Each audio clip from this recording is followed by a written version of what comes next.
வணக்க நண்பர்களே, கால்பந்து பிரியர்களே! உங்கள் அத்தனை பேரையும் ஒரு முழுமையான கால்பந்து தொகுப்பிலே சந்திப்பதில் மகிழ்ச்சி. எக்கச்சக்கமான விஷயங்கள் இருக்கின்றன. சர்ச்சைக்குரிய விடயங்கள் இருக்கின்றன. அதுபோல சந்தோஷப்படக்கூடிய விடயங்களும் இருக்கின்றன. இப்போது உலக கால்பந்துக்கு ஒரு ஓய்வு காலம். ஆனால் இந்த ஓய்வு காலம் எப்படி இருக்கும் என்று சொன்னால், அடுத்த பெரிய ஓட்டத்துக்கு தங்களை தயார்படுத்துகின்ற காலம். அதாவது உலகக்கிண்ண போட்டிகள் முடிந்தது. ஸ்பெயின் அணி இப்போது நவீன உலக சாம்பியன். அர்ஜென்டினா அணி மீது பழைய சர்ச்சைகள் தூண்டப்படுவதாக FIFA என்று அறிவிக்கிறது. சர்வதேச கால்பந்து சம்மேளனம் இப்போது ஒரு சிக்கலிலேயே சிக்கியிருக்கிறது. UEFA என்று சொல்லக்கூடிய ஐரோப்பிய கால்பந்து சம்மேளனத்தோடு சண்டை ஒன்றுக்கு போயிருக்கிறது. ஜோவனி இன்ஃபான்டினோ இப்போது கடுமையான மோதலையும் எதிர்ப்பையும் எதிர்கொண்டிருக்கிறார் ஐரோப்பிய கால்பந்து சம்மேளனத்திடமிருந்து. அது எது சம்பந்தமானது? அதிலே டொனால்ட் ட்ரம்புக்கும் சம்பந்தம் இருக்கிறது என்பதுதான் இங்கே இருக்கின்ற மிக பெரும் விடயம். அதை பற்றியெல்லாம் சொல்லப் போறேன். ஆனால் இப்போது எங்களை பொறுத்தவரையில் கால்பந்திலே ஒரு முக்கியமான காலகட்டம் வீரர்களது பரிமாற்ற காலகட்டம். அதாவது டிரான்ஸ்ஃபர் விண்டோஸ். உலகத்தின் முன்னணி கழகங்கள் தங்களுக்கான முக்கியமான நட்சத்திரங்களை கொத்தி எடுத்துக் கொண்டிருக்கிறார்கள். இல்லாவிட்டால் புதிய புதிய வீரர்களை தேடி எடுத்து தங்களது குழாமிலே அணியிலே சேர்த்து பயிற்சிகளில் ஈடுபட்டு வருகிறார்கள். அடுத்த பருவகாலம் ஆரம்பிக்க. La Liga, English Premier League, Bundesliga, இப்படி அதுபோல செரி ஆ, இங்கே இத்தாலியில் இப்படியான தொடர்களுக்காக எல்லோரும் காத்துக் கொண்டிருக்கிறோம் என்று சொல்லி தெரிகிறது. அதற்கிடையில் பல்வேறு முக்கியமான கால்பந்து சுவாரஸ்யமான செய்திகள், இதர முக்கியமான விடயங்களை கொண்டு இந்த காணொளி வருகிறது. முதலில் FIFAவுக்கும் UEFAக்கும் இடையில் இப்போது இடம்பெறுகின்ற மோதலுக்கான காரணம் இன்ஃபான்டினோவின் பணத்தாசை, பேராசை என்றெல்லாம் சொல்லப்படுகின்ற வேளையில் இது எப்படியானது, இல்லாவிட்டால் என்ன விதமானது என்ற கேள்வி எங்கள் மத்தியில் எழலாம். சிம்பிளாக சொல்வதாக இருந்தால், உலக கிண்ணத்தை நடத்துகின்ற பொறுப்பை FIFA ஒரு தனியான கம்பெனி ஒன்றை தொடங்கி, ஒரு நிறுவனம் ஒன்றை தொடங்கி அந்த நிறுவனத்துக்கு வழங்க போகிறார். இதன் மூலமாக வருகிற வருமானத்தை எல்லா கால்பந்து சம்மேளனங்களுக்கும் வழங்குவதாக அவர் உறுதி வழங்குகிறார். ஆனால் FIFA பெருமளவில் பணத்தை சம்பாதிக்க போகிறது. இதற்கு உலக கால்பந்து சம்மேளனங்களே, இப்ப ஆப்பிரிக்க சம்மேளனமாக இருக்கலாம், ஐரோப்பிய சம்மேளனமாக இருக்கலாம், ஆசிய சம்மேளனமாக இருக்கலாம், இவர்கள் எல்லோரும் பெரிய அளவில் திருப்தி இல்லை. கால்பந்து இப்போது மக்களுக்கான விளையாட்டாக இருக்கிறது. உலக நாடுகளுக்கான விளையாட்டாக இருக்கிறது. இம்முறையே அதற்கு டிக்கெட்டுகளின் தொகை அதிகரித்து விற்கப்பட்டதால் அவர்களுக்கு திருப்தி இல்லை என்ற அடிப்படையில் தங்களுடைய எதிர்ப்பை வெளிப்படுத்தி வருகின்றார்கள். எனவே இது குறித்த விவரத்தை விரிவாக பேசப் போகிறேன். அது மட்டுமில்லாமல் இன்றைய இந்த காணொளியில் சேர்க்கப்பட்டிருக்கின்ற விடயங்களை சுருக்கமாக சொன்னால், ஆர்வம் உள்ளவர்கள் அந்தந்த பகுதிகளுக்காக காத்திருப்பீர்கள். வொசினியா ஒரு கழகத்துக்காக ஒப்பந்தமாயிருக்கிறார். ஆனால் அந்த கழகத்துக்கு ஆடுவதாக இருந்தால் தன்னுடைய பெயரை அவர் மாற்றிக்கொள்ள வேண்டுமா? என்னடா இது புதுசா இருக்கு என்று பார்த்தா சொல்கிறேன் விஷயத்தை. அர்ஜென்டினா அணிக்காக கிக்கி ராமோஸ் ஆடியிருக்கிறார். அர்ஜென்டினாவின் 17 வயதுக்குட்பட்ட அணிக்காக நேற்று முன்தினம் அறிமுகமாகி இருக்கிறார் என்று சொல்லி நேற்றைய நாளின் செய்தியிலே சொல்கிறது. ஆனால் அர்ஜென்டினா அணிக்கு இதற்கு முதல் ஆடிய கருப்பு நட்சத்திரங்களை பற்றி அறிந்து கொள்ளும் ஆர்வம் உங்களுக்கு இருக்கலாம். சொல்ல போறேன். காரணம் வரலாற்றை மாற்றக்கூடாதானே. எனவே அந்த விடயங்களை கொண்டு வர போறேன். இதுபோல ஸ்பெயினின் அந்த உலகக்கிண்ண ஹீரோ தன்னுடைய பயிற்றுவிப்பாளரின் படத்தை டட்டு அடித்து விட்டார். பயிற்றுவிப்பாளருக்கு உறுதி வழங்கியதை போல. இத்தாலிய கால்பந்து மீண்டும் ஒரு தடவை மிக பெரும் குழப்பச் சகதியிலே சிக்கி தவித்துக் கொண்டிருக்க அவர்களது முன்னாள் பயிற்றுவிப்பாளர் சொல்கின்றார், கடந்த முறை நான் விட்டுச் சென்றது தவறு, அதுக்கு மன்னித்துக் கொடுங்கள், ஆனால் இம்முறை இத்தாலிய அணியை மேலே தூக்கி விடுகிறேன் என்று உறுதி வழங்கியிருக்கிறார். மறுபக்கம் ஒரு இளம் வீரர் உலக கால்பந்திலே மிகச் சிறந்த நட்சத்திரங்களில் ஒருவரை தன்னுடைய ஹீரோவாக கொண்டு வருவர். கடந்த காலங்களில் வழங்கிய பேட்டி ஒன்றிலே சர்ச்சைகளும் சிக்கியிருந்த ஒருவர் இப்போது தன்னுடைய ஹீரோ எந்த அணிக்காக ஒப்பந்தமானாரோ அந்த அணிக்காகவே ஒப்பந்தமாக இருக்கிறார். தன்னுடைய நீண்டகால கனவு பறித்திருக்கிறது என்று சந்தோஷப்படுகிறார். இன்னும் ஒரு அணி, உலகத்தின் பிரபலமான கழக அணி ஒன்று இம்முறையும் தங்களுடைய முன்பக்க டி-ஷர்ட்டிலே எந்த ஒரு ஸ்பான்சரும் இல்லாமல் இம்முறை களமிறங்க போகிறது. அவ்வளவு கஷ்டமா அந்த அணிக்கு? சொல்கிறேன் கேளுங்கள். இன்னும் சில சுவாரஸ்யமான விடயங்கள் இருக்கின்றன, சர்ச்சைக்குரிய விடயங்களும் இருக்கு. அவை பற்றியெல்லாம் பேசலாம். ஓரளவு நீண்ட காணொலியாக இருக்கும், ஆனால் பல்வேறு விடயங்களை இது கொண்டு வருவதாக இருக்கும். முதலில் FIFA UEFA சிக்கல் என்னென்று பார்ப்போம். FIFA உலக கிண்ண போட்டிகளில் இனிமேலும் பங்குகளை விற்று அதன் அடிப்படையில் லாபத்தை ஈட்டிக்கொள்ள இப்போது இன்ஃபான்டினோ தயாராகிறார். இந்த மொட்டத்தலை என்ற மண்டைக்குள்ள இத்தனை விஷயம் இருக்கா என்று சாதாரண பேச்சு வழக்கிலே நீங்கள் நிறைய பேர் கேட்கலாம். அவரை கண்டாலே பல பேருக்கு இப்போது கோபம் வருகிறது. FIFAவை நாசமாக்கி விட்டார் என்று பல பேர், அர்ஜென்டினா அணிக்கு மெஸ்ஸிக்கும் ஆதரவு தெரிவித்தார் என்று இன்னும் ஒரு சிலர், இப்படி பல பல விடயங்கள். அதுபோல ட்ரம்போடு அவர் நெருக்கமானதான் நிறைய பேருக்கு இன்னும் கோபம் வர காரணம். ட்ரம்புக்கு FIFA சமாதான விருதை வேறு கொடுத்தவர் அவர். அவர் அண்மையில் இந்த அமெரிக்காவில் நிறைவடைந்த FIFA உலகக்கிண்ண போட்டிகளுக்கு பிறகு அந்த பரபரப்பு அடங்குவதற்கு முதலே இப்போது 64 நாடுகள் பங்கு பெற்றுகின்ற 2030 உலக கிண்ணத்துக்கு தயாராகிறார்.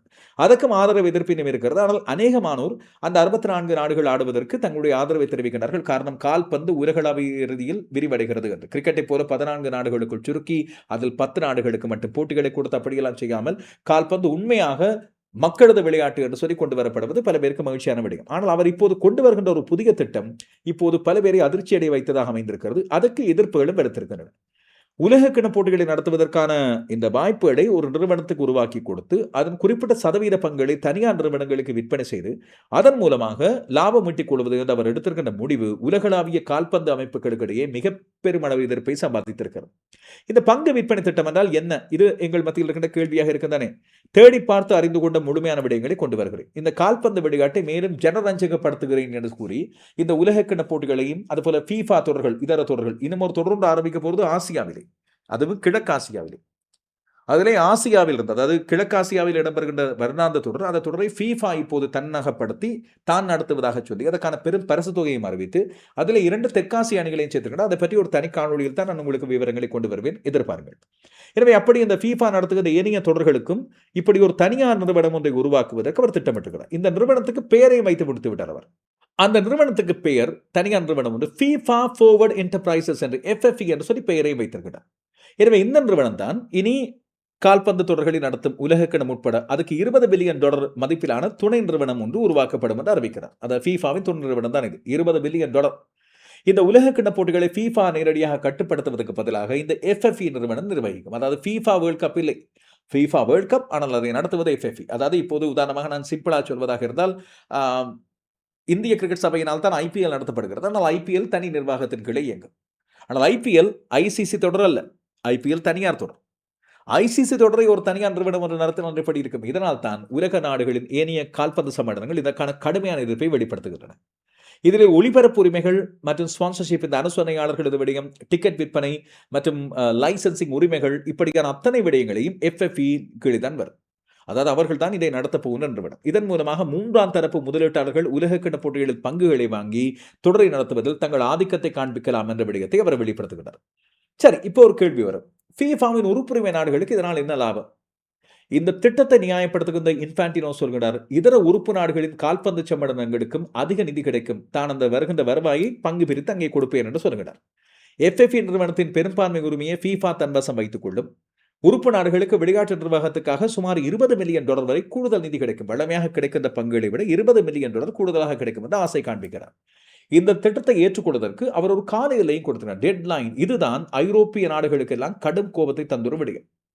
இப்போது ஐரோப்பிய கால்பந்து சம்மேளனத்தைச் சேர்ந்த நாடுகள் தாங்கள் அடுத்த உலகக்கிணத்திலே ஆடப்போவதில்லை என்ற எதிர்ப்பை வெளிப்படுத்துகின்ற அளவுக்கு வந்திருக்கிறார். அவர்கள் இந்த நாளில் வெளியிட்டுள்ள அறிவிப்பு, அவர் சொல்கின்றார்கள், இது தங்களுக்கு தெரியாமல் நடைமுறைப்படுத்துகின்ற ஒரு விடயம். திடீரென்று இன்ஃபான்டினோ இந்த விடயத்தை கொண்டு வந்திருக்கிறார். தங்களை பொறுத்தவரையில் முன்னுரிமை வழங்குவது தாங்கள் கால்பந்துக்கும் ரசிகர்களுக்கும் தான் என்று சொல்லி ஒரு விடயத்தை அவர்கள் கொண்டு வந்து விட்டார்கள். அதில் அவர்கள் தெளிவாக ஒரு சில விடயங்களை தங்களது அறிக்கையாக இந்த ஐரோப்பிய நிறுவனத்தின் அறிக்கையாக கொண்டு வருகின்றார்கள். அவர்கள் சொல்கின்ற மிக முக்கியமான விடயத்தை பாருங்கள். Today we have learned of FIFA's deadline to associations to support their proposals or have they one-off payout without withdrawn என்று சொல்கின்றார். ஆஃபர் withdrawn, அந்த ஆஃபரை எடுக்கிறார். அதாவது வருகின்ற செப்டம்பர் மாதம் 19ஆம் தேதிக்குள் இதை ஒத்துக்கொள்ளாவிட்டால் உங்களுக்கு வழங்குகின்ற ஒரு நேரடியாக வழங்கப்படுகின்ற அந்த கொடுப்பரவு இல்லாமல் போகும் என்று சொல்லி மிரட்டி இருக்கிறார் இன்ஃபான்டினோ. இல்லாவிட்டால் சொல்லியிருக்கிறார், அதை மிரட்டி இருக்கிறார் என்று இவர்கள் சொல்கின்றார்கள். எனவே அதுக்கு தாங்கள் எப்போதும் உடன்படுவதில்லை. தாங்கள் FIFA சம்பந்தப்பட்ட இந்த விடயத்தை UEFA ஐரோப்பிய ஒன்றியத்தின் உறுப்புரிமை நாடுகளோடு தாங்கள் பேசி FIFA இப்படி இந்த கால்பந்தை விற்பதன் மூலமாக அதை கேவலப்படுத்துகின்ற நடவடிக்கையில் ஈடுபட தங்களால் இடமளிக்க முடியாது. தங்களை பொறுத்தவரை அவர்கள் மிக தெளிவாக சொல்கிறார்கள், தாங்கள் we can grow the game correctly. It's time to prioritize associations, clubs, leagues, players and fans என்று அவர்கள் சொல்லிவிட்டார்கள். தங்களது தெரிவு இதுதான். எனவே இதன் அடிப்படையில் தாங்கள் லாபத்தை உழைப்பது தங்களது நோக்கமாக இருக்கக்கூடாது என்று அவர் சொல்லியிருக்கிறார். இந்த கடிதம் அனுப்பப்பட்டிருக்கிறது கடந்த வாரம், இல்லாவிட்டால் ஒரு சில நாட்களுக்கு முதல். இப்போ ஒரு கேள்வி உங்களுக்கு வரும். செப்டம்பர் 19 வரை இந்த கால எல்லையை கொடுத்திருக்கிறார். முதலீட்டாளர்கள் யார் என்ற கேள்வி வரும். இந்த முதலீட்டாளர்கள் ஒருவர் நீங்கள் இப்பொழுது திரையிலே பார்க்கின்ற இவர் யார் என்று சொன்னால், இவரது பெயரை முதலில் நான் சொல்கிறேன். எங்கேயாவது கேள்விப்பட்டிருக்கீங்களா பாருங்கள். Joshua Kushner. உலகத்தின் மிக பெரும் சக்தி வாய்ந்த பணக்காரர்கள் ஒருவராக உருவாகி வருகின்ற மனிதர். இவரது புன்னகை அவ்வளவு புனிதமானதல்ல என்பதை அமெரிக்காவிலே நீங்கள் கேட்டால் சொல்வார்கள். அமெரிக்காவுடன் உங்களில் பல பேருக்கு பொறிதட்டு, யாரா இது அமெரிக்காவிலிருந்து ஜோஷ்வா குஷ்னர் எங்கேயோ கேள்விப்பட்ட மாதிரி இருக்கு என்று. அண்மையில் ஜாரட் குஷ்னர் என்ற ஒருவர் ஈரானோடு பேச்சுவார்த்தை நடத்த அமெரிக்காவின் ஜனாதிபதியால் அனுப்பப்பட்டதால் சுவிட்சர்லாந்துக்கு. அவரது மகன் தான் இவர். அதாவது டொனால்ட் ட்ரம்பின் மருமகன் தான் இந்த ஜோஷ்வா குஷ்னர். இவர்தான் முதன்மை முதலீட்டாளராக இதிலே களமிறங்குகிறார். அமெரிக்க ஜனாதிபதி டொனால்ட் ட்ரம்பின் மருமகனான ஜாரட் குஷ்னரின் சகோதரரான ஜோஷ்வா குஷ்னர் தான் இதிலே செயற்பட இருக்கிறார். இவரது த்ரைவ் எட்டர்னல் கேபிட்டல் மேனேஜ்மென்ட் என்று சொல்லக்கூடிய ஒரு நிறுவனம் மூலம் பங்கு விற்பனையின் வழியாக $4.2 பில்லியன் வரை திரட்டுவதற்கு இப்போது திட்டமிடப்படுகிறது. அதாவது உலக கிண்ணத்திலே FIFA தனியாக பங்கு பிரித்து உலக கிண்ணத்துக்கு தனியான பங்கு. எனவே கால்பந்து ரசிகர்கள் கொடுக்கின்ற பணம் முழுக்க பங்காக திரட்டப்பட்டு அது மறுபடி உலக கால்பந்து சம்மேளனங்களுக்கு போய் சேரும். இப்போது ஜோஷ்வா குஷ்னர் சொன்னதாக இன்ஃபான்டினோ சொல்வது நீண்டகால தெளிவான யுக்திகள் மற்றும் நிர்வாக விதிகளை அடிப்படையாக கொண்டே இதர சிறுபான்மை முதலீட்டாளர்கள் தெரிவு செய்யப்படுவார்கள். மற்றபடி இவர்தான் பிரதானமான முதலீட்டாளர் என்று சொல்லிவிட்டார். இதுதான் டொனால்ட் ட்ரம்போடு இன்ஃபான்டினோ இத்தனை கால நெருக்கத்தை காண்பித்ததற்கான காரணமா என்ற கேள்வியை பல பேர் இப்பொழுது எழுப்புகிறார். இப்போது எழுகின்ற எதிர்ப்புகளை பார்த்தால் 55 நாடுகளை கொண்ட ஐரோப்பிய கால்பந்து சம்மேளனம் தான் உலகத்தின் மிகப்பெரிய கால்பந்து சம்மேளனம். அவர்கள் இந்த திட்டம் அமல்படுத்தப்பட்டால் அடுத்த உலகக் கோப்பையை தாங்கள் புறக்கணிக்கப் போவதாக எச்சரித்து விட்டார்கள். ஏற்கனவே 2026 உலகக்கிண்ண போட்டிகளில் டிக்கெட் விலைகள் விண்ணை தொடுகின்ற அளவுக்கு உயர்த்தப்பட்டமைக்கு தங்களுடைய கடுமையான எதிர்ப்பை வெளிப்படுத்தியிருந்தது ஐரோப்பிய ஒன்றியம். இப்படி பார்த்தால் உலகத்தில் ஜனரஞ்சகமான போட்டியை பார்ப்பதற்கு சாதாரண ரசிகர்கள் வரமாட்டார்கள் என்று எதிர்த்திருந்தார்கள். இப்போது தனியார் முதலீட்டாளர்கள் வேறு உள்ளே வந்தால் வணிக நோக்கம் அதிகரித்து ரசிகர்கள் கடுமையாக பாதிக்கப்படுவார்கள் என்று ஐரோப்பிய ஒன்றியம் சொல்கிறது. இதில் மிகச் சிறப்பான ஒரு முடிவு அவர்கள் சொல்வது. அதுபோல முதன்மை முதலீட்டாளராக டொனால்ட் ட்ரம்பின் குடும்பத்தோடு தொடர்புடையவர் இருப்பதன் காரணமாக இன்ஃபான்டினோவுக்கும் ட்ரம்ப் நிர்வாகத்துக்கும் இடையிலான நெருங்கிய தொடர்பு குறித்து விசாரணை நடத்தப்பட இருக்கிறது என்ற தகவலும் ஏற்கனவே வெளிவந்திருக்கும் சூழ்நிலையில் இதில் பெரும் அரசியல் மற்றும் நிதி சார்ந்த பிரச்சனைகள் இருப்பதாக அவர்கள் சொல்கிறார்கள். இப்போது ஏனைய அமைப்புகள் என்ன சொல்கின்றன? UFA சொல்லிவிட்டது இது கால்பந்து நிர்வாகம் தாண்டக்கூடாத எல்லையை தாண்டிவிட்டது. கால்பந்தின் ஆன்மாவையும் அதன் நிர்வாகத்தையும் விற்பனை செய்ய முடியாது. அதுவும் யார் பயனடைகிறார்கள் என்ற வெளிப்படைத்தன்மை இல்லாத போது இதை ஏற்கவே முடியாது. கால்பந்து யாருடைய தனிப்பட்ட சொத்தும் அல்ல என்று சொல்லிவிட்டார்கள். செப் பிளாட்டர் முன்னாள் ஃபீஃபாவின் தலைவர் சொல்கிறார், FIFA தலைவருக்கும் அமெரிக்க ஜனாதிபதிக்கும் இடையிலான நெருங்கிய தொடர்பு கால்பந்து விளையாட்டுக்கு பெரும் பாதிப்பை கொண்டு வரப்போகுது, மிக பெரும் இழப்பு ஏற்பட போகுது. நிதி பரிமாணத்தை இப்போது எட்டி இருக்கிறது. இது மிக மோசமான ஒரு நிலையை எட்டி இருக்கிறது. நமது விளையாட்டை விற்க எவருக்கும் உரிமை இல்லை என்று சொல்லிவிட்டார். செப் பிளாட்டர் மீதே நிறைய ஊழல் குற்றச்சாட்டுகள் கடந்த காலங்கள் இருந்தன. இப்போது அவரே இதை எதிர்க்கிறார். லாலிகாவின் தலைவர் லாலிகா சார்பாக அறிக்கை ஒன்றை வெளியிட்டார். அவரும் இதை சொல்கிறார், ஃபீஃபாவின் தொடர்களோ அல்லது வர்த்தக உரிமைகளோ இன்ஃபான்டினோவின் சொந்த சொத்து கிடையாது. அரசியல், நிதி மற்றும் அதிகாரத்தை வெளிப்படைத்தன்மை இல்லாமல் கலக்கும் ஒருவர் எந்த ஒரு அமைப்பையும் வழிநடத்த தகுதியற்றவர் என்று சொல்லி ஹாவியர் டெப்போ சொல்லிவிட்டார்.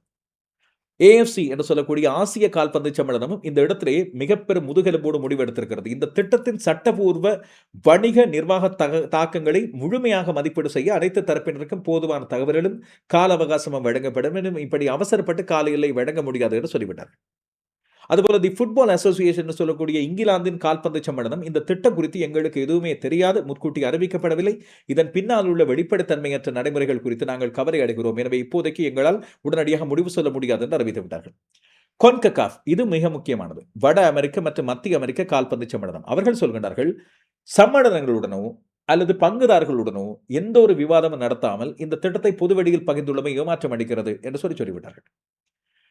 அதுபோல பிரெஞ்சு கால்பந்து சம்மேளனம் மற்றும் செக் குடியரசு கால்பந்து சம்மேளனம் போன்ற இதர நாடுகளின் கால்பந்து சம்மேளனங்களும் இதுவரைக்கும் இதில் திருப்தி காணவில்லை, தங்களுடைய மறுப்பையும் வெளிப்படுத்தி இருக்கின்றார்கள். எனவே இது சிக்கலில் முடியும். இப்போதைக்கு இன்ஃபான்டினோ பின்வாங்க போவதும் இல்லை என்று நான் நினைக்கிறேன்.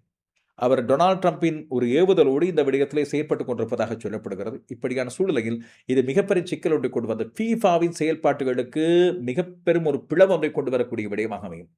இப்போது சொல்லப்படுகிற இந்த தகவல்கள் குறித்தும் இந்த விடயங்கள் குறித்தும் நீங்கள் அறிந்து கொண்ட இப்போதைய இந்த விவரம் குறித்து உங்களுடைய கருத்து என்ன? நல்லதா? கால்பந்தை வளப்படுத்துமா?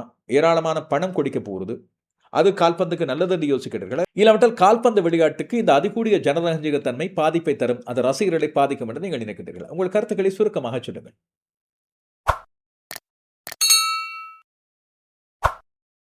FIFA என்று அழைக்கப்படுகின்ற சர்வதேச கால்பந்து சம்மேளனம் அர்ஜென்டினா அணிக்கு எதிராக தங்களுடைய வழக்கு விசாரணைகளை தூசி தட்டி எடுக்க ஆரம்பித்திருக்கிறது. குறிப்பாக ஒழுக்காற்று நடவடிக்கை ஒன்றை அவர்கள் இப்பொழுது எடுக்கப் போவதாக அறிவித்திருக்கிறார்கள். இந்த அர்ஜென்டினா அணி இங்கிலாந்து அணிக்கு எதிரான அரையிறுதி வெற்றிக்கு பிறகு அவர்கள் ஃபோக்லண்ட் தீவுகள் பற்றிய இந்த பதாகை ஒன்றை வைத்திருந்தார்கள். அதில் ஃபோக்லண்ட் தீவுகள் தங்களுக்கானது என்று அவர்கள் குறிப்பிட்டு இந்த வழங்கிய பதாகை, இல்லாவிட்டால் அவர்கள் காண்பித்த பதாகை மிக பெரும் சர்ச்சைக்குரியதாக மாறியது. இங்கிலாந்து இது குறித்து உடனடி ஒழுக்காற்று நடவடிக்கை எடுக்க வேண்டும் என்ற ஆரம்பத்திலே முறைப்பாட்டை பதிவு செய்திருந்தது. உண்மையில் அரையிறுதிப் போட்டியிலிருந்து இறுதிப் போட்டிக்கு வருகின்ற அர்ஜென்டினா அணி தடை செய்யப்பட வேண்டும் என்ற கோரிக்கைகள் கூட முன்வைக்கப்பட்டிருந்தன. அர்ஜென்டினா வீரர்கள் ஒரு சிலர் நிச்சயமாக இதிலே தண்டிக்கப்பட வேண்டும் என்று சொல்லப்பட்டது. லாஸ் மல்வினாஸ் சான் அர்ஜென்டினாஸ் என்றவர்கள் குறிப்பிட்டது இந்த ஃபோக்லண்ட்ஸா அர்ஜென்டைன், அதாவது ஃபோக்லண்ட் என்பது அர்ஜென்டினாவுக்குரியது என்பதுதான் அவர்கள் அந்த பதாகையிலே சொன்ன விடயம். ஃபீஃபாவின் விதிமுறைகளுக்கு அமைய அரசியல் ரீதியான எந்த ஒரு பதாகைகளும் எந்த ஒரு கோஷங்களும் காண்பிக்கப்படக்கூடாது என்று சொல்லப்படுகிற வேளையில் இது நிச்சயமாக ஃபீஃபாவின் விதிமுறைகளை மீறியது என்ற அடிப்படையில் இது விசாரிக்கப்பட வேண்டியது என்று இங்கிலாந்து முறைப்பாடு செய்திருந்தது. பல அமைப்புகளும் தங்களுடைய எதிர்ப்பை வெளிப்படுத்தி இருந்தன. ஃபீஃபாவும் இது குறித்த நடவடிக்கை எடுக்கப் போவதாக சொல்லியிருந்தது. உலகக்கிண்ண இறுதிப் போட்டிக்கு பிறகுதான் இது குறித்த அறிவிப்பு வெளியாகி இருந்தது. ஏற்கனவே 2014ஆம் ஆண்டு அப்போதைய அர்ஜென்டினா அணிக்கு எதிராக ஃபீஃபா 20,000 பவுண்டுகள், அந்த நேரத்தில் டாலர் மதிப்பு $26,560 மதிப்புகள், இதே போன்ற ஒரு பதாகை ஒன்றை அவர்கள் அந்த வேளையில் ஒரு நட்புறவு ரீதியிலான போட்டியில் ஸ்லோவேனியா அணிக்கு எதிராக ஆடிய வேளையில் காண்பித்ததற்காக தடை விதித்திருந்தார். அபராதம் விதித்திருந்தார். இப்போது மீண்டும் உலகக்கிண்ண போட்டியில் இது காண்பிக்கப்பட்டிருப்பது நிச்சயமாக உலகக்கிண்ண விதிகளை மீறிய ஒரு செயற்பாடு என்ற அடிப்படையில் கட்டாயமாக விசாரிக்கப்பட வேண்டும் என்று சொல்லப்படுகிறது. இது குறித்த விவரங்கள் இப்போது இடம்பெறும். இல்லாவிட்டால் விசாரணைகள் இடம்பெற்ற பிறகு இது குறித்த முழுமையான விடயம் அறிவிக்கப்படும் என்று சொல்லப்படுகிறது. இதுபோல அர்ஜென்டினா அணி இறுதிப் போட்டிக்கு பிறகு ஸ்பெயின் வீரர்களோடு மோதிக்கொண்டது.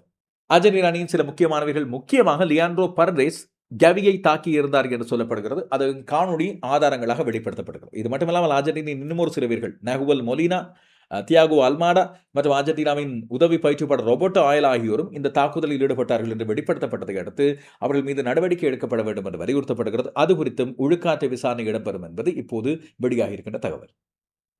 அர்ஜென்டினாவின் அந்த விடயத்தை பார்த்தோம். இப்போது இந்த விடயத்தை பார்க்க போறோம். அர்ஜென்டினா அணிக்காக ஒரு வீரர் 17 வயதிலேயே தன்னுடைய 17 வயதுக்கு உட்பட்ட அணிக்காக அறிமுகமாகி இருக்கிறார். இவர் கிக்கி ராமோஸ் என்று அழைக்கப்படுகிற ஒரு இளைஞர். இவரது வரலாறு மிக சுவாரஸ்யமானது. இவர் சின்ன வயதிலே வெறும் 3 மாதமாக இருக்கும்போது ஹொண்டுரஸிலிருந்து ஒரு சிறு குழந்தையாக அனாதை ஆசிரமத்திலிருந்து எடுத்து வரப்பட்டவர். அதுக்கு பிறகு அர்ஜென்டினா அவரது வாழ்விடமாக மாறிப்போனது. தத்து எடுக்கப்பட்டு வளர்க்கப்பட்டவர் அர்ஜென்டினாவை தன்னுடைய சொந்த தேசமாக கொண்டு வளர ஆரம்பித்திருந்தார். சின்ன வயதிலேயே கால்பந்தில் ஆர்வம் கொண்ட கிக்கி ராமோஸ் அர்ஜென்டினாவின் மிகச்சிறந்த இளம் திறமையாளர்கள் ஒருவராக இப்பொழுது கணிக்கப்படுகிறார். 9வது மாதத்திலிருந்து அர்ஜென்டினா தான் தன்னுடைய வளர்ப்பு நாடாக இருந்திருக்கிறது என்ற விடயத்தை அண்மையில் ஒரு பேட்டியின் மூலமாக சொல்லியிருந்தவர். 12 வயதில் வழங்கிய ஒரு பேட்டியிலே அர்ஜென்டினா தேசிய அணிக்கு ஆடுவது தன்னுடைய லட்சியம் என்று வெளிப்படுத்துகிறார். வெலஸ் சார்ல்ஸ்பீல்ட் என்று சொல்லக்கூடிய அந்த அகாடமியிலே மிக துருதுரு வீரராக ஆடிய இவர் இப்போது அர்ஜென்டினாவின் 17 வயதுக்கு உட்பட்ட அணியில் முதல் தடவையாக சேர்க்கப்படுகிறார்.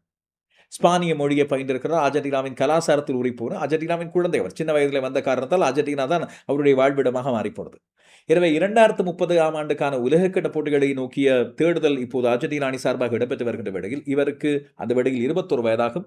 எனவே பொருத்தமான ஒரு காலகட்டத்தில் அர்ஜென்டினா அணியின் முக்கியமான வீரராக ஆடக்கூடிய வாய்ப்பு இப்போது அவருக்கு உருவாகி இருப்பதாக சொல்லப்படுகிறது.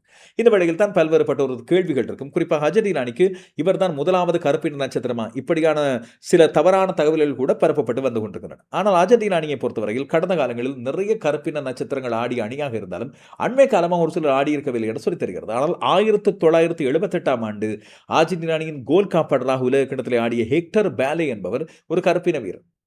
அவருக்கு முன்னும் பின்னும் பல வீரர்கள் ஆடியிருக்கின்றார்கள். ஆனால் முன்னணி வீரர்களாக அவர்கள் மாறியதில்லை, இல்லாவிட்டால் முடிந்ததில்லை என்று சொல்லி தெரிகிறது. அதற்கு முதல் ஆடிய ஒரு சில முக்கியமான வீரர்களை பொறுத்தவரையில் ஹோசே ராமோஸ் டெல்காடோ 1958 முதல் 1965 வரை அர்ஜென்டினா அணியின் முக்கியமான இடம் வகித்திருந்த ஒரு டிஃபெண்டர், ஒரு பின் களவீரர். இவர் கேபோ வேர்டே, இப்போது நாங்கள் கொண்டாடுகிறோமே கேபோ வேர்டே அர்ஜென்டினா அணிக்கு எதிராக ஆடியது அந்த அணியின் அந்த நாட்டின் வம்சாவளியில் வந்த ஒருவர். இதுபோல அலெக்சாண்ட்ரோ லேலோ சண்டோஸ் என்று 1920-30களில் ஆடிய ஒரு முக்கியமான வீரரும் மிகச்சிறப்பான ஆட்டத்தை வெளிப்படுத்திய ஒருவராக அமைந்திருக்கிறார். ஆனால் கிக்கி ராமோஸை பொறுத்தவரையில் இவர்கள் எல்லோரையும் தாண்டி ஒரு நட்சத்திரமாக மிடரக்கூடிய வாய்ப்பு இருப்பதாக சொல்லப்படுவதால் அனைவரது கவனமும் இவர் பக்கம் திரும்பியிருக்கு. கேபோ வேர்டை பற்றி சொன்னதானே, அந்த கேபோ வேர்டே அணியின் கோல் காப்பாளரை பற்றியே பார்த்துவிட்டு வரலாம். பொசினியா மெஸ்ஸிக்கு பிடித்த ஒருவராக மாறிப்போன ஒருவர், எங்கள் எல்லோருக்கும் மிக பிடித்த ஒரு கோல் காப்பாளராக மாறியிருந்தார். அவ்வளவு தூரம் ஜொலித்திருந்தார். இந்த கேபோ வேர்டே பெரிய அளவில் சோபிக்காத அந்த போட்டியிலே கூட 7 கோல்களை ஸ்பெயினிடமிருந்து தடுத்திருந்தார் ஒரு பக்கம். அதே போல மிகச்சிறப்பான ஆட்டத்தை வெளிப்படுத்தி கேபோ வேர்டேயின் ஒரு அசைக்க முடியாத இரும்பு சுவராக இருந்தவர். 41 வயதாக இந்த பொசினியா இந்த உலக கிண்ணத்துக்கு முதல் தன்னுடைய கழக அணிக்கான வாய்ப்பை இழந்து போனார். அவர் ஆடி வந்தது போர்ச்சுகல் நாட்டிலே 2ஆம் நிலை கழகம் ஒன்று. அந்த கழகம் இவரது ஒப்பந்தத்தை நிறுத்திக் கொண்டது. ஆனால் இப்பொழுது உலகக்கிண்ண போட்டிகளுக்கு பிறகு இவருக்கு மீதான டிமாண்ட் அதிகரித்தது. சவுதி அரேபியாவிலிருந்து பல்வேறு கழகங்கள் மற்றும் இதர கழகங்கள் இவரை அடித்திருந்த வேளையில் கோலோ கழகத்துக்காக இவர் ஒப்பந்தமாக இருக்கின்றார். ஆனால் அங்கே ஆடுகின்ற வேளையில் இந்த ஒசினியா அந்த பெயரை அவர் தன்னுடைய டி ஷர்ட்டிலே பதிய முடியாது. இதனால் பெயரை மாற்ற வேண்டி இருக்கிறது என்று சொல்லப்படுகிறது. என்னடா இது பெயரை மாற்றுகிற குழப்பம் என்று சொல்லி கேட்டால், ஒசினியா என்பது அவரது பெயரே இல்லை. அது பல பேருக்கு தெரியாத ஒரு விடயம். ஒசினியாவின் உண்மையான பெயர் ஹோசிமார் ஹோசே இவோரா டயஸ். 1986ஆம் ஆண்டு ஜூன் மாதம் 3ஆம் தேதி பிறந்த இவர் இப்போது 41 வயதாகின்ற பொசினியா ஒன்று ஹோசிமார் ஹோசே இவோரா டயஸ் இந்த 4 பெயரில் ஒரு பெயரை பயன்படுத்தித்தான் ஆட வேண்டியிருக்கு. காரணம், சிலியிலே இந்த புனைப்பெயர்களை தங்களுடைய டி ஷர்ட்டிலே பதிய முடியாது. அதுதான் முக்கியமான விடயம். இதனால் தன்னுடைய உண்மை பெயர், அவர் தன்னுடைய பர்த் சர்டிபிகேட் என்று சொல்லக்கூடிய பிறப்பத்தாட்சி பத்திரத்திலே இல்லாவிட்டால் அவர் தன்னுடைய கடவுச்சீட்டிலே பயன்படுத்துகின்ற பெயரை தான் பயன்படுத்த வேண்டும். இத்தனை காலம் ஆடியது பொய்ப்பெயர்களான்னு கேட்டால் அது ஒரு புனைப்பெயர். இப்போது பிரேசில் அணியிலே பல்வேறு நட்சத்திரங்களுக்கு அவர்களது உண்மையான பெயர்லாம் கிடையாது. அந்த சுருக்கமான பெயர்கள் தான். பேலே என்பது அவருடைய பெயரிலே இல்லாத ஒரு பெயர். பெபேட்டோ என்று கடந்த காலங்களில் ஒருவர் ஆடியிருந்தார். டுங்கா என்று ஒருவர் ஆடியிருந்தார். அவர்களுக்கெல்லாம் அந்த உண்மையான பெயர்களே கிடையாது. அதெல்லாம் அந்த சுருக்க பெயர்களாக அங்கே இருக்கும். அப்படியான பெயர்கள் ஒன்றுதான் வொசினியா. என்றாலும் வொசினியா தனக்கு ஆட கிடைக்கும் வாய்ப்பை இந்த பெயர் பிரச்சனை காரணமாக தவறவிட மாட்டார் என்று கருதப்படுகிறது. அவர் மிகச்சிறப்பாக ஆடிட்டு நாங்கள் மனமார்ந்த வாழ்த்துக்களை சொல்லிக் கொள்வோம். வொசினியா போலவே இந்த உலகக்கிணத்தில் எங்களால் பார்க்கப்பட்டு பேசப்பட்ட பிரபலமான ஒரு மிக முக்கியமான ஒருவர் ஸ்பெயின் அணியின் நட்சத்திரம். அந்த தலைமுடிக்காகவே அவரை தனியாக ரசித்து பார்க்கின்ற பல பேர் இருந்தார்கள். குக்குரேலா இல்லாவிட்டால் குக்குரையா, ஸ்பெயின் அணியின் பின்கடத்தின் உறுதியாக இருந்த மார்க் குக்ரெலா இந்த உலகக்கிண வெற்றிக்கு பிறகு அவர் இப்போது செல்சி அணியிலிருந்து ரியல் மேட்ரிடுக்கு ஒப்பந்தமாகி இருக்கின்றார். அந்த குக்ரெலா ஒரு உறுதிமொழியை வழங்கியிருந்தார். உலகக்கிண இறுதிப் போட்டிக்கு முதல் தன்னுடைய பயிற்றுவிப்பாளர் லூயிஸ் டே லா ஃபுன்டேயின் புகைப்படத்தை தன்னுடைய டேட்டூவாக தான் குத்திக் கொள்வேன் உலகக்கிணம் வந்தால் என்று. அடுத்த நாள் அதை குத்திக் கொண்டுதான் வந்து தன்னுடைய ஓய்வை அறிவிப்பேன் என்று சொல்லியிருந்தார் ஸ்பெயின் அணிகள். ஆனால் ஓய்வை அறிவிக்க விடவில்லை, ரசிகர்களும் விடமாட்டார்கள். அப்படி இருக்கின்ற சூழ்நிலையில் இப்போது சொன்னதைப் போலவே குக்குரெலா தன்னுடைய பயிற்றுவிப்பாளரின் படத்தை தன்னுடைய கையிலே டேட்டூவாக இப்போது வரைந்திருக்கிறார்.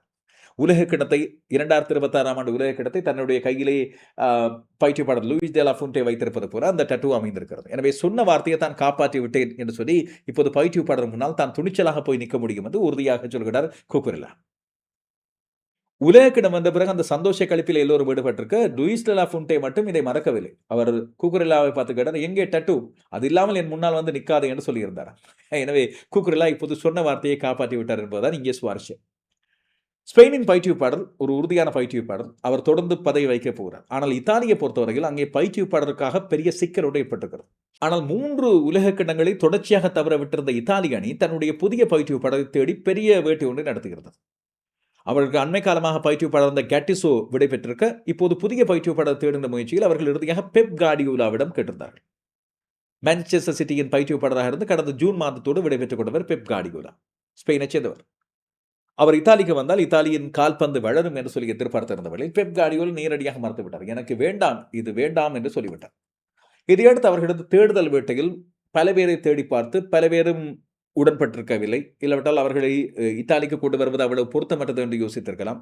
இதையடுத்து இத்தாலியின் முன்னாள் கால்பந்து லெஜெண்டான போலோ மால்டினியின் ஆலோசனையின் அடிப்படையில் முன்னாள் இத்தாலிய வீரர் போலோ மால்டினியோடு சேர்ந்து ஆடியவர் 116 போட்டிகளை இத்தாலிய அணிக்காக ஆடி இத்தாலிய கழக அனுபவம், அதுபோல இத்தாலியின் கழகங்களுக்கு பயிற்றுவித்த அனுபவம் கொண்ட அண்ட்ரே பிர்லோவை அவர்கள் கொண்டு வந்தார். ஆனால் பிர்லோ பயிற்றுவிப்பாளராக வருவதற்கு ஒரு பெரிய சிக்கல் ஒன்று இருந்தது. ரஷ்ய விளையாட்டு பந்து நிறுவனத்துடன் அவருக்கான வர்த்தக ரீதியிலான தொடர்பு இருக்கிறது. இது ஏற்கனவே இத்தாலி கால்பந்து குழம்பி போயிருக்கிறது. அங்கே போதை பிரச்சனை இருக்கிறது, வர்த்தக பிரச்சனை இருக்கிறது, தொடர்ச்சியான தோல்விகள் இருக்கின்றன. இதன் மத்தியில் அவரை கொண்டு வருவது சிக்கலாக அமையும் என்று சொல்லி அந்த நியமனம் இத்தாலிய கால்பந்து சம்மேளனத்தால் கைவிடப்பட்டது. பிர்லோ வர வேண்டும் என்று சொல்லி வலுவாக ஆதரித்திருந்த அவர்களது தொழில்நுட்ப இயக்குநராக அண்மையில் அறிவிக்கப்பட்ட போலோ மால்டினி மற்றும் அவரது ஆலோசகராக அவர் கொண்டு வந்த பிரேசில் நாட்டின் முன்னாள் நட்சத்திரமான லியனார்டோ ஆகிய 2 பேரும் இதற்கு எதிர்ப்பு தெரிவித்து தங்களது பதவிகளை விட்டு விலகியிருக்கிறார்கள். இத்தனைக்கும் மால்டினியும் லியனார்டோவும் இந்த பதவிக்கு வந்து வெறும் 16 நாட்கள் தான் ஆகின்றன. இதையடுத்து மீண்டும் இத்தாலி முழுக்க குழம்பி போயிருக்க இப்போது இத்தாலியின் முன்னாள் பயிற்றுவிப்பாளரான ரோபர்டோ மான்சினி அவர்கள் கொண்டு வருகின்றனர். அவர் கடந்த காலங்களில் இத்தாலிக்கு பயிற்றுவித்து நடுவே விலகி கொண்டொருவர்.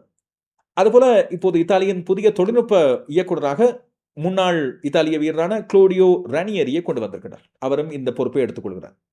எனவே இப்பொழுது பிர்லோவின் ஒப்பந்தம் சர்ச்சையால் ரத்து செய்யப்பட ரோபர்டோ மான்சினி மீண்டும் வந்திருக்கிறார். ரோபர்டோ மான்சினி இத்தாலிய ரசிகர்களுக்கு ஒரு விடயத்தை உறுதியாக சொல்கிறார்.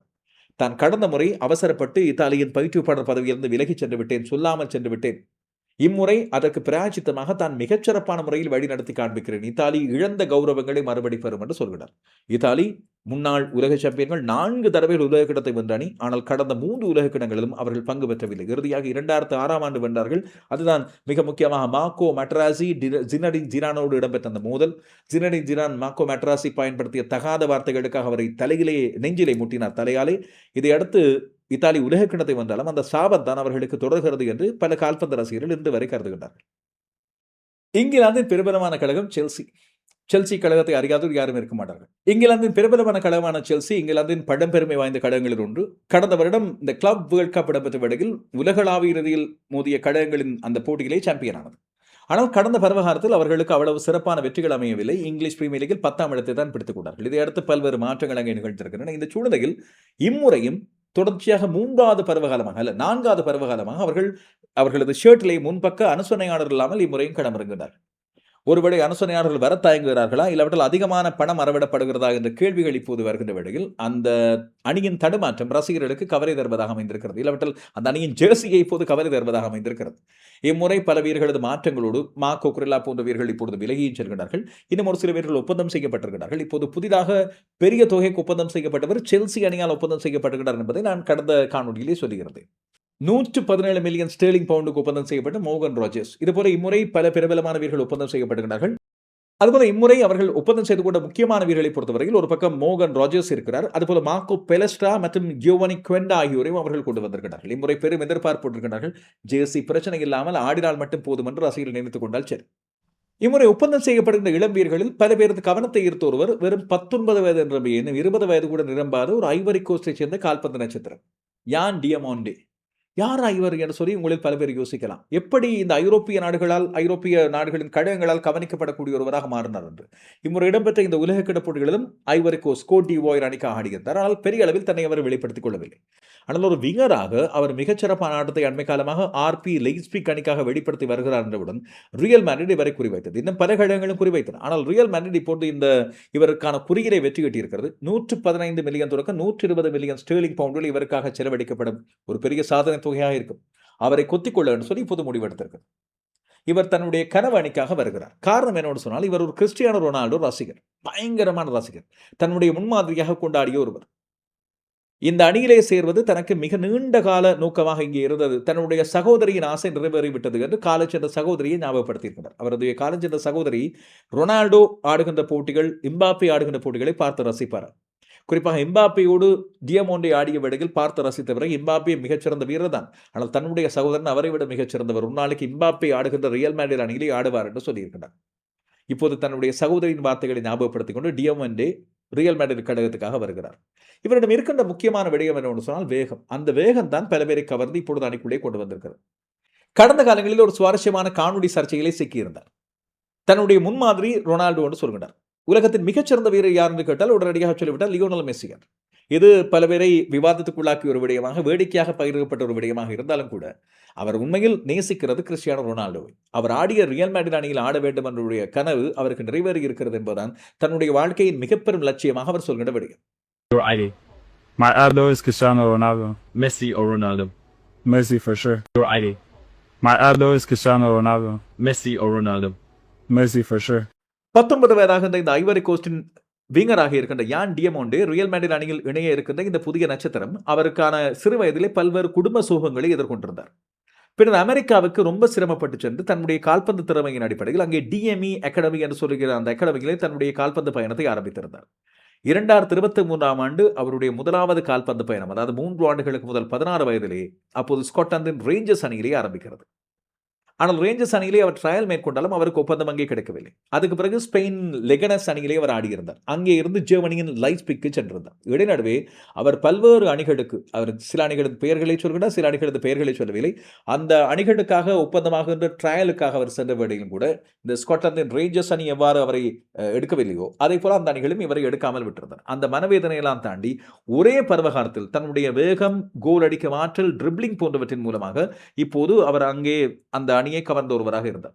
2030ஆம் ஆண்டு வரை இவருக்கு ஒப்பந்தம் இருக்கிறது ஆர்பி லைப்சிக் அணியில். ஆனால் அதற்கிடையில் இவருக்கான ஒப்பந்த தொகையையும் செலுத்தி, இவரை மீள எடுப்பதற்கான தொகையையும் செலுத்தி ரியல் மேட்ரிட் இவரை கொத்தி எடுத்திருக்கிறது. ரியல் மேட்ரிடின் எதிர்காலத்துக்கான மிக முக்கியமான வீரர்கள் ஒருவராக இவர் கருதப்படுகிறார். நான் கடந்த காணொலியில் ஒரு விடயத்தை சொன்னேன். பார்சிலோனா 4 வீரர்களை குறிவைத்திருந்தது. அந்த 4 பேரையும் இப்போது ரியல் மேட்ரிட் கொத்தி கொண்டது. 4ஆம் அவர் இவர்தான், டியமோண்டே. கவனித்துக் கொள்ளுங்கள், இந்த பருவகாலத்தின் மிக முக்கியமான நட்சத்திரமாக ஜொலிக்கப் போகிறார். இந்த வார இறுதியில் இலங்கையில் கழகங்களுக்கு இடையிலான சூப்பர் லீக் போட்டிகள் நடைபெற்ற போட்டிகளில் சில முடிவுகளை பார்க்கலாம். ரினோன் அணிக்கும் ரட்டம் அணிக்கும் இடையிலான போட்டிகள் ரினோன் அணி 3-0 ரட்டம் அணியை வீழ்த்தி இருக்கிறது. இதிலே அடலப் அகமது 8ஆம் நிமிடத்தில் ஒரு கோல், முகமது அஷாத் 70ஆம் நிமிடத்தில் ஒரு கோல், கிறிஸ்டியன் ஆஞ்சே 97ஆம் நிமிடத்தில் ஒரு கோல் என்று ரினோன் அணி கலக்கி இருக்கிறது. உள்ளூர் மற்றும் வெளிநாட்டு வீரர்கள் 2 பேருமே கோல்களை குவித்து ரினோன் அணியின் வெற்றிக்கான அடித்தளத்தை எட்டிருந்தார்கள். இன்னும் ஒரு போட்டி, இந்த போட்டியும் இந்த வார இறுதியில் நடைபெற்ற போட்டி 4-0 என்ற வெற்றியை அப் கண்ட்ரி லயன்ஸ் அணி பதிவு செய்து கொண்டது. அப்துல் ரஹ்மான் யஹ்யா, முகமது ஆக்கி, முகமது இஷான் மற்றும் நவீன் ஜூட் நிக்கலஸ் ஆகியோர் கோல்களை அடித்து இந்த அப் கண்ட்ரி லயன்ஸ் அணியின் வெற்றிக்கான காரணமாக அமைந்தார்கள். இந்த காணொளியில் சொல்லப்பட்ட இந்த விடயங்கள் குறித்து உங்களுடைய கருத்துக்கள் என்ன? கேள்விகள் இருந்தால் கேள்விகளை மறக்காமல் தாருங்கள். அதுபோல இன்னும் நான் அவதானிக்க வேண்டிய விடயங்கள், இல்லாவிட்டால் நீங்கள் அறிந்து கொள்ள வேண்டிய விடயங்களை பற்றி கருத்துக்களிலே சொல்லுங்கள். தொடர்ந்து வரும் காணொளியில் சந்திப்போம்.